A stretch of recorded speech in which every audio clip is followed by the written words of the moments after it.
will not take much of your time today. I just believe that learning could be taken from the matter that I wish to bring before this body.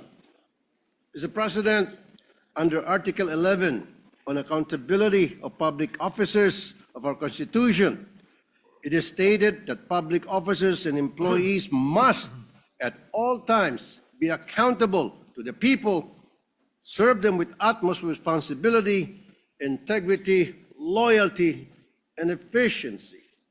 The past few months we've been focused on the lack of integrity in government officials because of the flood control project issues. But we forget that corruption also happens because the government is inefficient and incompetent. During the recent budget season, I saw how incompetence creates fertile ground for corruption, making it easy to exploit the system to create illegal opportunities without detection. Ang pinagtutunghan ko po ay ang Food and Drug Administration or FDA. During the October 1 DOH budget hearing, I criticized FDA for its negligence on the continued sale of unregistered products that pose health risk. Bakit pala sila issue ng mga health advisory warning kung wala man lang effort on their part to implement these advisories? The FDA defended itself by saying it only has 890 plantilla employees, which limits its ability daw to monitor the banned products. But this is really unacceptable. Kung ayaw, maraming dahilan. If FDA is really serious, they can assign people to monitor these cases by simply calling drugstores, shops, and online marketplaces to check if they are still selling banned products. Or they can even utilize AI, develop a program that would make the job easier for them. At that point, I directly challenged FDA Director General Paulo Teston that if by next hearing these banned products are still being sold in the market, he should resign from his post because the public is clearly not benefiting from his leadership. True to FDA's poor reputation, they sent out a letter to Shopee, Lazada, and TikTok only on this November 7, more than a month after the hearing. That is why, during the subsequent plenary budget debates on November 26, I was no longer surprised that the prohibited products were still available online.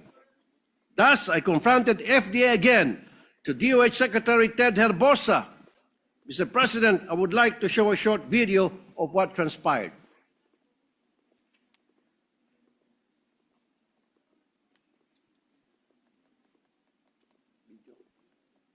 So since the last hearing, up to now, wala pa rin pong ginawa, Mr. President, ang FDA. And I still have the list of the same products. Pero sabi po kanina ng FDA, Mr. President, November 7 lang nagpadala ng letters, so it took them more than a month to just send a letter to different online platforms. Napakabagal, Mr. President. Gusto ko po hain ng challenge sa FDA for the second time. What if my office or Rapid Tulfo in Action mapatake down yan in 1 week or less? Will you? So since the last hearing, up to now, wala pa rin pong ginawa, Mr. President, ang FDA. And I still have the list of the same products. Pero sabi po kanina ng FDA, Mr. President, November 7 lang nagpadala ng letters, so it took them more than a month to just send a letter to different online platforms. Napakabagal, Mr. President. Gusto ko po hain ng challenge sa FDA for the second time. What if my office or Rapid Tulfo in Action mapatake down yan in 1 week or less? Will you ask him to resign? Challenge taken. As sumagot na po ng yes si Secretary, Mr. Thank you. President. Thank you very much.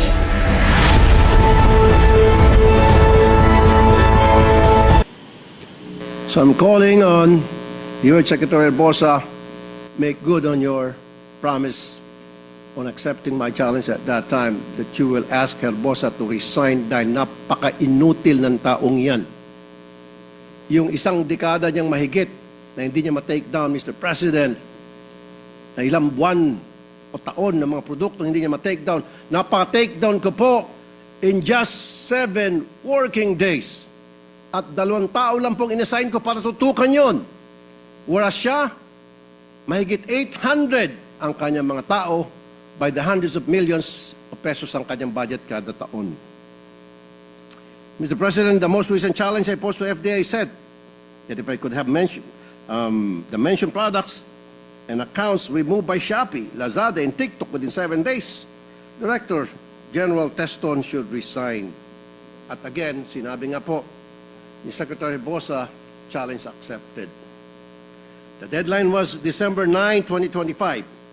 Ipapakita ko po sa inyo na with just 2 of my staff working, nagawa po namin ang trabaho na hindi niya kayang gawin sa loob ng mahigit 1 dekada at sa ibang mga produkto, taon nang inaabot at buwan pa.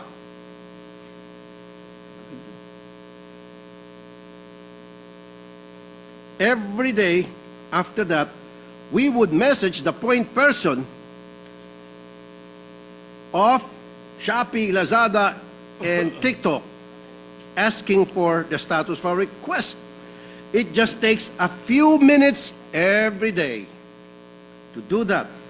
December 9, 700 products, 700 product listings have been taken down. 373 by Lazada, 189 by Shopee, and 138 by TikTok Shop. By now, there are already 909 listings taken down. With little manpower, we were able to do what FDA could not do for decade, more than a decade, for years, for months in some products. Ano po ang tawag dito? 2 lang po. Bakit 3? Sino ito? 2 lang. Tamad, inutil, o kurakot. Dahil tumatanggap doon sa mga hindi nila mapatake down ng mga produkto na sinasabi nila mismo na harmful po for human consumption, mapanganib, kaya nagbigay po sila ng warning. Mr. President, FDA's mandate is to ensure the safety, efficacy, or quality of health products or consumer products that may have an effect on health. But more than just protecting the people's health, what we don't immediately realize is that FDA regulates so many businesses, food, drugs, cosmetics, medical devices, household and urban pesticide products, and other household and urban hazardous substances. The value of these businesses reach about 7.2 trillion pesos. Ang laking pagkukurakutan. Trilyon. Ang laking halaga ng negosyo ang nasa kamay ng FDA. And with FDA topping the list of most complaint agency from January to August 2025 by the Anti-Red Tape Authority or ARTA, medyo mapapaisip po kayo. Ano ba talaga ang nangyayari dyan sa FDA? Based on our verification with ARTA, the reason for the complaints is often failed to process on time. Maraming unregistered products online kasi ang tagal nila mag-process, baka nag-aantay ng lagay. Kaya dahil alam nila na papasa ang produkto nila at safe ito, kaya itong ibang mga pharmaceutical companies, nagbebenta na lang para hindi masayang opportunity. For example, after October 1 budget hearing, where I mentioned unregistered products being sold in Watsons, such as popular brand products of Biotin and Lumi. Because they were called out, Watsons removed the products from their online platform, Motopropio. Well, actually, after they were called out, that's when they act on it and remove their products online. But a few days after, FDA finally approved these products. Sabi siguro ng FDA, sayang kung hindi kami napatulfo. Tuloy-tuloy pa rin sanang alam niyo na walang tuloy ng kita ang FDA. FDA is purely reactive and not proactive and definitely not productive.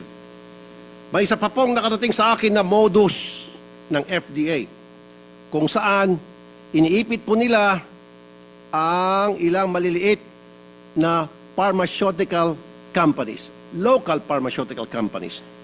Tulad nitong insect killer na Strike, na water-based insect repellent. Safe na, mura pa. 5 taon na sila sa merkado at walang reklamo. Pero noong 2022, bigla na lang nilang hindi ni-renew ang Certificate of Product Registration ng nasabing produkto. At kung ano-ano mga dahilan ang binibigay kung bakit ayaw nila i-renew hanggang sa napagod na yung manufacturer, hindi na lang po tinuloy ang pagbenta ng napakaganda sanang Strike product. Samantala, agad-agad, isang multinational company naglabas ng parehong produkto, parehong technology na mas mahal, biglang kumalat sa merkado. And very obvious, pinatay nila ang isang produkto na mura na galing sa isang maliit na pharmaceutical company para itong malaking multinational company come up with the same product and much expensive para maaprubahan, mapunta sa market. And of course, hindi naman siguro tayo mga elementary at alam na natin kung anong dahilan. Again, ang dahilan ay salapi. Now, the public is stuck with these expensive products kasi nga, mas mahal ang mga multinational companies na malaki ang ginagastos sa advertising at marketing. Ito rin ang nangyari sa ibang mga gamot kung saan mas nakakabenta ang mga multinational pharmaceutical companies dahil sa gastos ng mga sa medrep, sa mga seminars ng mga doktor, hotel, airplane tickets, and tours. Yan po ang isang dahilan kung bakit napakamahal po ng napakarami natin mga gamot na hindi kayang bilhin ng mga ordinaryong mamamayan dahil nga po gumagastos itong mga multinational companies ng milyon-milyon, daan-daan milyon kada taon para sa isang produkto. Whereas the small multinational companies, they don't have that budget. Therefore, wala din silang panglagay, hindi na po inaprubahan ang kanilang certification product or CPR, Certificate of Product Registration, after a year na matagal na tinatangkilik na sa merkado. Sa medium-sized pharmaceutical companies, just word of mouth po ang nangyari kaya mas mura ang mga produkto nila. Pero sila po ang pinahirapan ng FDA dahil wala nga po silang panglagay. Anyari FDA, hindi lang po kayo tamad at inutil, panigurado, talamak din ang korupsyon sa FDA. Kahit ano pang sagot, there is something wrong. It is bothering that we spend so much money on trying to deliver health services to our people when here is an agency under the DOH doing the exact opposite. Ang FDA ay nagiging dahilan bakit nagkakasakit palalo ang mga tao dahil hindi nila ginagawa ang kanilang trabaho. Mapanganib sa kalusugan ang ilan sa mga produktong pinatanggal po namin. Pinatake down namin. Tulad ng Hokkaido sleeping pills. Hokkaido slimming pills na may amphetamine na sangkop sa shabu. Ang ibang produkto naman ay maaaring magdulot ng severe heart, kidney, hormonal, and neurological complications, including cancer risk, dangerous blood pressure changes, and life-threatening electrolyte imbalances. Hindi po ginawa ng FDA ang kanilang trabaho, pinabayaan lang po ng mamayagpag, patuloy pa rin na mabibilian sa merkado through online. Mr. President, under Internet Transactions Act of 2023, Shopee, Lazada, or TikTok Shop as an e-marketplace is expressly required to prohibit the sale of regulated goods unless the necessary permits and license information are provided and sellers are contractually obliged to follow all applicable sale procedures and limitations. They are likewise mandated to provide an effective and responsive redress mechanism for reporting listings that violate Philippine laws. My office used these as basis to have the products taken down from their platform, and they complied accordingly. Ano po ang mahirap doon, FDA? That is not even my office's mandate and expertise, and yet we were able to do it. Indeed, there is a need to cleanse the ranks of FDA. Nakailang palit na po ang head dyan. Wala pa rin po nagbabago. It seems that they have not found one with a stern hand na magtatanggal ng masasamang damo sa FDA. Dahil meron pong madami dyan, inutil, tamad at korap. Again, we spend so much money on health to address the medical concerns of our people. So it is unacceptable that if the people get sick because of this government agency and the DOH, what should we do? Secretary Bosa, make true to your word for the sake of the health of the Filipino people. Demand the resignation of FDA Director General Paulo Teston. FDA Director Paulo Teston, kung meron pang natitiyang hiya sa mukha mo, mag-resign ka na kasi inutil ka. Show to the people that you value their health more than anything else.